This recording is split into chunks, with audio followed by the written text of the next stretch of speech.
Super అండి. ఎందుకంటే Antarctica reach అయ్యాం కదా! స్పెషల్ ఫుడ్ అనమాట. కుంకుమ పువ్వుతో చేసిన అన్నం అండ్ తర్వాత అక్టోపస్. అక్టోపస్ మామూలుగా లేదు. సూప్ కూడా ఇచ్చాడు.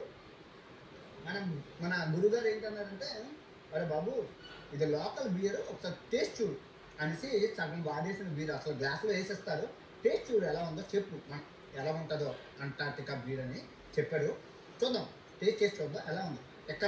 ఎక్కడ బీర్, లోకల్ బీర్.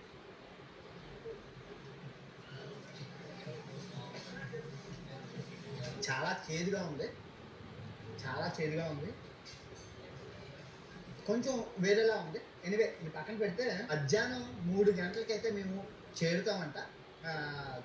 అప్పుడు బయటకు మమ్మల్ని పంపిస్తారు. సో ఈ రోజైతే చాలా చాలా బాగా ఉంది. నాకు ముక్కులోంచి రక్తం కారింది ఇందాక. అమ్మ బాబోయ్, బీభత్సమైన ఇదండి.